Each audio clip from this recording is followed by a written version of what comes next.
Hello à toutes, je suis heureuse de vous retrouver pour ce nouvel épisode où je vais vous parler de votre impact et de votre stratégie, mais pas celle que vous croyez, pas celle que vous trouvez un peu partout ou peut-être que vous vous êtes formé à des stratégies en business coaching ou en tout cas des stratégies peut-être qui vous ont épuisé ou qui n'ont pas fait écho en vous.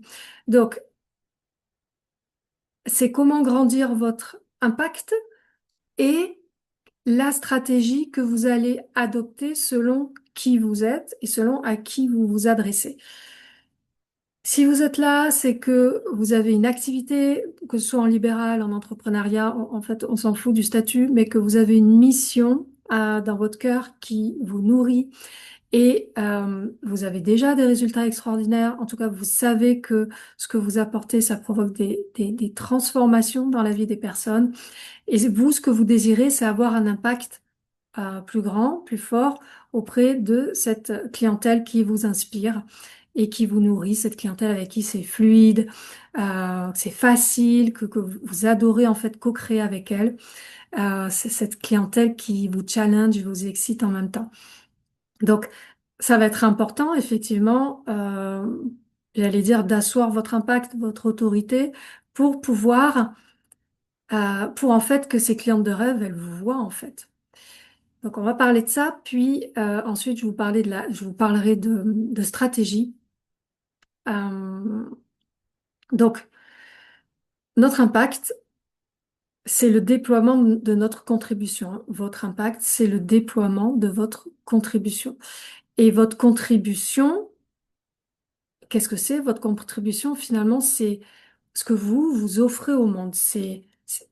Quelque part, c'est votre cadeau pour le monde.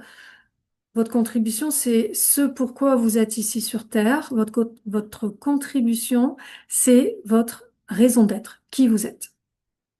Donc, la première question à se poser, ça va être important de regarder effectivement qui on est, puis comment et dans quel environnement on évolue.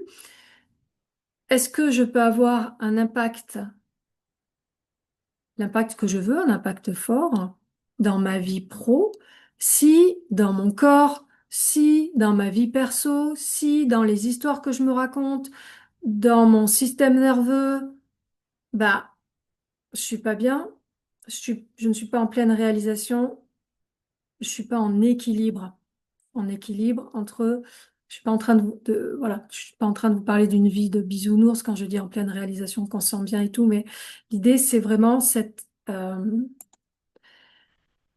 équilibre entre, j'allais dire, tout ce que vous considérez comme bien, ou comme bénéfice, et tout ce que vous considérez comme pas bien, comme désavantageux. Donc la première chose, c'est vraiment ce point d'équilibre à l'intérieur de vous qui va vous permettre justement d'ouvrir les portes des possibles, qui va vous permettre d'avoir plus de clarté, plus de finesse dans les décisions que vous allez prendre, dans les choix en fait que vous allez faire, euh, dans les actions que vous allez poser. Et très souvent, on, on avance finalement, on veut vraiment avancer pour avoir un impact et on passe tout de suite à la stratégie et on pense pas à venir regarder cette partie-là qui est pourtant primordiale en fait, nécessaire. Et on avance avec un système de croyance. Finalement, ce système de croyance de la version actuelle de nous, alors que nous, on vise une certaine vision avec une certaine version de nous où j'allais dire améliorer, parce que j'ai des clientes qui me disent je veux m'améliorer moi-même. Donc, euh, on a envie de changer d'identité, de devenir une meilleure version de nous, et on continue finalement d'avancer avec la version actuelle de nous qui embarque des croyances qui nous tirent vers le bas, en fait, finalement. Vous voyez? Et tant qu'on avance avec ce système de croyances-là, il y a nos doutes, il y a nos peurs, puis très souvent c'est notre enfant intérieur qui doute et qui peur, hein, qui a peur et qu'on on va repousser parce que là on a envie d'avancer en fait. mais ça va être compliqué d'impacter grandement. Et si on se sent bloqué dans notre énergie, dans une des sphères de notre vie, notre énergie, elle est ralentie dans dans les autres sphères de nos vies, en fait, dans tout le reste aussi. Ça, c'est vraiment important à comprendre parce que tout est relié. Donc, votre première responsabilité, c'est de venir créer ce point d'équilibre, l'équilibre à l'intérieur de vous. Parce qu'aussi, on oublie très souvent nous sommes les créateurs de notre réalité. Et lorsqu'on crée avec un système de croyance qui nous dessert ou une version obsolète de nous, finalement, on peut pas, on répète le passé, on peut pas bien bâtir le futur comme on le désire. Donc c'est vraiment, j'espère que c'est clair. euh, c'est d'abord venir créer l'équilibre à l'intérieur de nous. C'est se poser, du coup, qu'est-ce que ça veut dire? C'est se poser des questions puissantes sur nos actions, sur nos réactions, sur nos actions ou nos non-actions, je vais y arriver, sur la façon dont on va être, ou quand on est activé, déclenché par quelqu'un, par une situation, comment on réagit avec nos émotions, comment on les accueille, euh, quelles sont les histoires qu'on se raconte dans notre tête, sur comment on se voit, sur comment on voit le monde, sur comment on voit notre impact. Euh, c'est tout ça. C'est aussi arrêter de se minimiser parce qu'évidemment, et notre identité, elle est composée de plusieurs parties ou plusieurs facettes, comme un diamant. Et on a certaines facettes qui ont mal, qui sont douloureuses, qui ont une histoire triste, qui se minimisent. Donc, c'est aussi arrêter de se minimiser, oser vraiment accueillir, par exemple, cette minimisation, aller vraiment dans les nuances de celle qu'on a envie d'être. C'est pas la perfection, hein, c'est celle qu'on a envie d'être, euh, avec ses failles et avec ses forces, j'allais dire, pour pouvoir créer d'une autre manière et aussi mettre beaucoup plus d'intentionnalité dans ce qu'on dit, dans ce qu'on fait. Et ce qu'on fait, ça va être la stratégie. La stratégie, c'est les actions que vous allez poser, mais voilà, avec quelle intention derrière. Et j'ai beaucoup de clientes qui ont suivi des cursus de business coaching, où il y avait beaucoup de stratégies. Et alors, il y en a qui ont décroché parce que c'était tellement dans une énergie masculine, et d'autres qui ont continué, mais qui sentaient qu'elles forçaient parce que ça faisait pas écho à l'intérieur d'elles. Ça les empêchait d'être finalement spontanées, d'être elles-mêmes. Euh, et moi, je suis passée par là aussi, hein. C'est pour ça que je vous en parle. J'étais attirée par tous les objets brillants, toutes ces promesses. Gagne 10 000 € en 3 semaines. Avec ça, tu vas avoir un impact de dingue. Si tu fais ça, alors tu auras des prospects, etc. Mais on peut vraiment se perdre dans cette illusion-là et ça fait beaucoup de mal à l'intérieur de soi, à l'estime de soi, ça les frite beaucoup. Mais en fait, il n'y a pas de recette miracle de stratégie parce qu'en fait, sinon tout le monde réussirait. Ça se saurait. Donc, euh, si vous enchaînez des actions qui vous plaisent pas, qui font pas écho en vous, faut pas insister. Moi, je me souviens que au début, je me forçais à faire des masterclass ou à envoyer des newsletters. euh, et je sentais que ça forçait, que j'étais pas à l'aise. Ou alors, vous pouvez faire des choses, et j'ai fait certaines de ces choses, où vous sentez que votre intégrité, elle en prend un coup, en fait. Par exemple, en disant dans une masterclass, si tu restes jusqu'au bout, eh ben, tu auras tel cadeau, etc. Attention, promotion sur mon offre, valable que 48 heures. Si tu fais telle action, je t'envoie tel PDF, tel prompt. Bon. Euh, ou alors faire des masterclass où tu vas beaucoup te mettre en valeur et finalement donner des notions clés, mais rien vraiment de concret. Vous voyez, c'est un peu aussi du marketing d'urgence. Et en fait, moi, quand j'ai fait ça, Et quand vous faites ça, c'est que vous avez tellement peur de pas être assez, vous avez pas tellement peur finalement de manquer et de pas avoir assez d'impact que vous plongez là-dedans. Euh, c'est pour ça que je vous parlais d'intentionnalité, de revenir à l'intérieur de soi, de votre raison d'être. Là, quand on fait ça, on n'est pas connecté à sa raison d'être.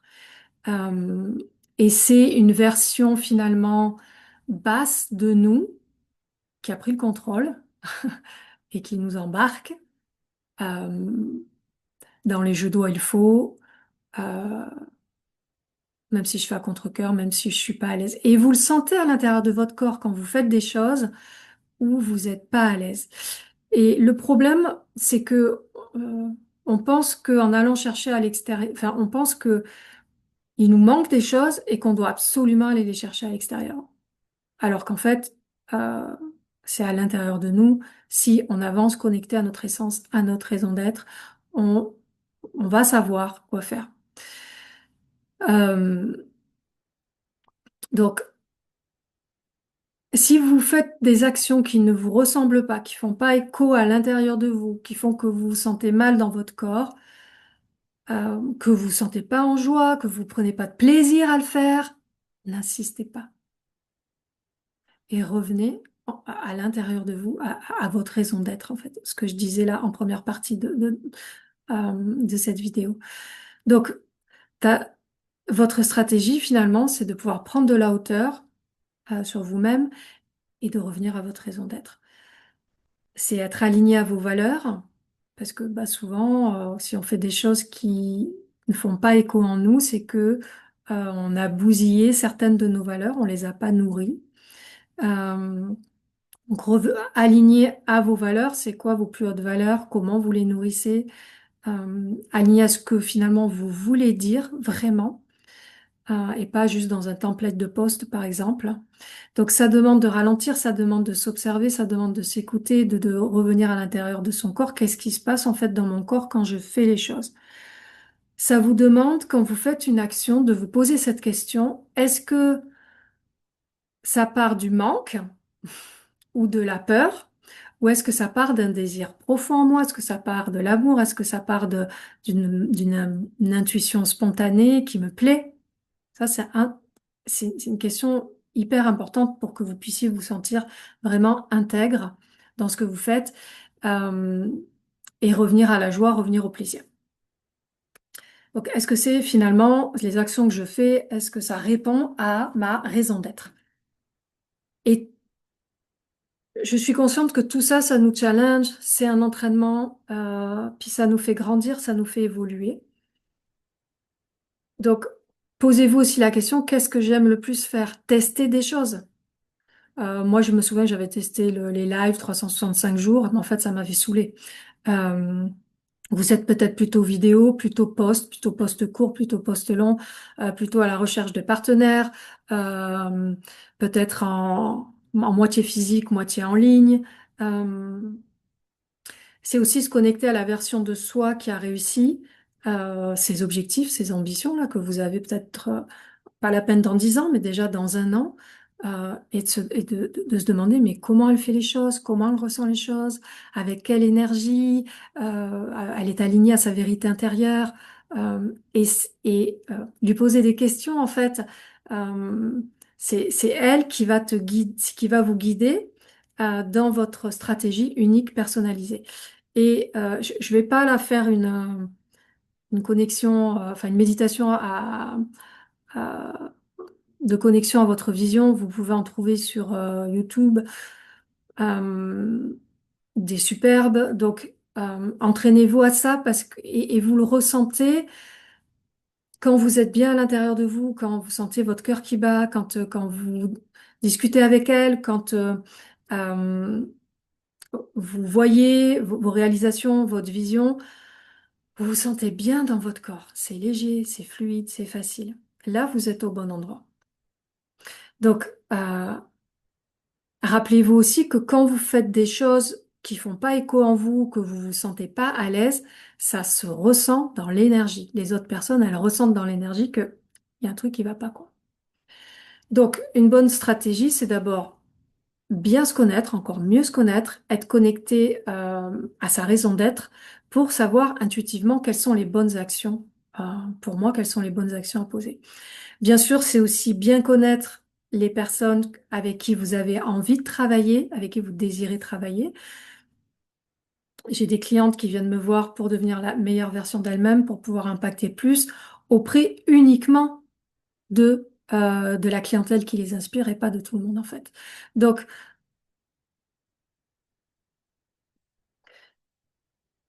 l'idée, c'est de vous poser aussi cette question. Je suis sûre que vous l'avez déjà posée, mais c'est important aussi de revenir dessus. Qui est ma cliente idéale? Quel est son désir authentique? Quel est son désir authentique à ma cliente idéale, à ma cliente de cœur? Qu'est-ce qui se passe dans sa tête? L'idée, c'est vraiment de savoir qu'est-ce qu'elle se dit, qu'est-ce qui se passe dans sa tête, c'est quoi leur problème et qu'est-ce qu'elle se dit par rapport à ce problème. Quels sont ses mots pour que vous puissiez leur parler et les emmener déjà à travers votre contenu dans ce qu'elles sont censées être, dans ce qu'elles veulent être, dans leur aspiration. Euh, et donc tout à l'heure, je vous disais, c'est important d'être connecté à vos valeurs et de nourrir vos valeurs. Et ça va être aussi important de connaître leurs valeurs à elles, à cette clientèle de cœur que vous voulez servir. Quelles sont leurs plus hautes valeurs? Euh,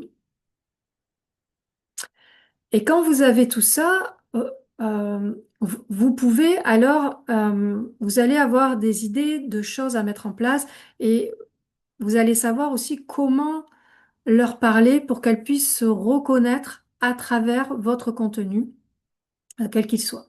Donc, une bonne stratégie pour vous, c'est vous demander euh, qui sont les clientes que j'ai envie de servir. Ce que je veux dire, c'est que plus vous serez aligné à votre raison d'être et plus vous serez aligné avec ces clientes inspirantes, vraiment les personnes que vous désirez, avec qui vous avez vraiment envie d'être, que vous désirez servir, et plus vous allez obtenir naturellement d'excellents résultats en fait. Et donc, les deux dernières questions que j'avais envie de vous poser, c'est qui sont les clientes que j'ai envie de servir et qui obtiennent ou qui vont obtenir des super résultats avec moi. Et quels sont ces résultats? C'est quoi ces résultats-là? Et dernière question, et après je vous laisse avec tout ça, avec qui je prends plaisir à travailler. C'est pour poser une super stratégie, la stratégie unique et personnalisée, votre stratégie unique et personnalisée, cette question est hyper importante. Avec qui je prends vraiment plaisir à travailler. Je vous laisse avec tout ça. Je vous embrasse.